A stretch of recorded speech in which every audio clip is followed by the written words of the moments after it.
Today we're going to be talking about a couple of little things when it comes towards gold making. So that being said, let us begin. Coming in towards everything, let's do our usual and check out our mailbox for the day.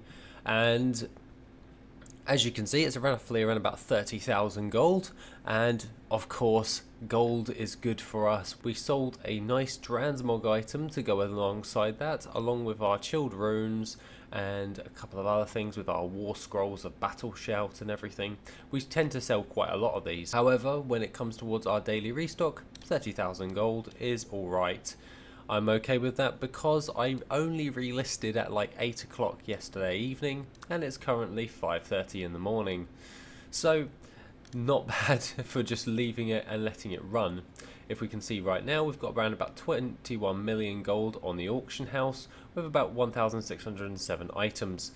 Now I'm going to let this run and ride till the morning, as I will be working until late today. So when it comes towards the gold making routine, I'm just going to let these auctions do their thing, run and reset them in the morning after I've done everything else. I did implement a new farm in towards the gold making routine. This is the sealed Tome of the Lost Legion, and no matter whatever happens, I tend to always give the sealed Tome of the Lost Legion its due by always having it in my gold making routine. This is mainly due in part that I've just found it to be a reliable source.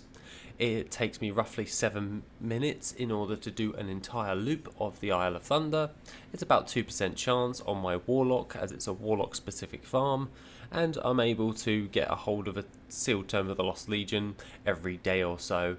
So with the amount of rares that I'm taking out from that area, I'm just getting a decent chunk of gold, and for me personally, it will always be in my gold making routine, as it's just really reliable, even though it has an RNG value attached to that drop chance. It just always tends to sell well and always generate gold. So I'm going to keep this in the gold making routine. When it comes towards our crafting, however, with everything, I actually did have a look at it and I did my reset on my alchemy. Alchemy doesn't need to be done because there's nothing, everything else is on the auction house at the moment. However, I did notice a couple of things. One's costing 232,000 gold for the day and 55,000 gold on the estimated profit. Now I did notice that one of them was 42,000 gold profit on that. That is the Glyph of Spectral Raptor. Now if we have a look at this, we can see that the price is fairly high.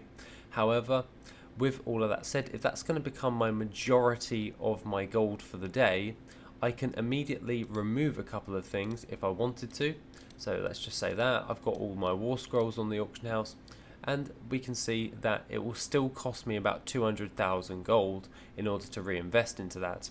Now I can do that for the day if I really wanted to, but alas, if I remove that, it will take it down to 25,000 gold for the day for 13,000 gold profit. As I can see right there, that those glyphs have been fluctuating over the past day or so. This is why I bring it up, as obviously I'm relisting every single day. I keep track of all of the items that I sell on my inscription and my alchemy, because those ones fluctuate quite a bit, and I noticed that that one has been fluctuating. So I'm going to leave it for a day or so and see if the price value actually checks out. If not, then I will start crafting on that one tomorrow, but alongside that, this recraft is pretty easy in order to do, especially with ones like this, and it won't take me that long.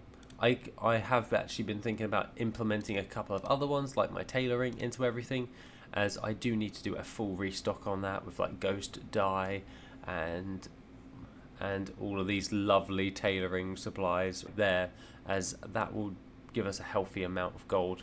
That will cost us 289,000 gold, but it's a 179,000 gold profit on top of that for tailoring. So probably give inscription a miss for the day and let it reset, and just focus on the recraft, on tailoring, just to make sure it all balances out with everything else. That being said, I was going to actually be showcasing a few other different types of gold farms for the day. However, there is a little bit of an issue at the moment when it comes towards using your garrison your garrison hearthstone and also taking the portal in Tanaris. Sometimes it will drop you, i.e. my druid, they're right here in the Swamp of Sorrows in the middle of the fatigue zone, or you can end up like my shaman, perpetually falling off of the coast of the Caverns of Time when he used his garrison hearthstone. I was trying to set these guys up in order to actually just do some rare farming, much like how I was going to do my warlock as he's farming up the Seal Tome of the Lost Legion. I was thinking I have a few ults that aren't really doing an awful much. They're only doing the Jar's peculiar energy source. I could utilise them by doing some spawn camping, and I really do like that method because it's quick and easy.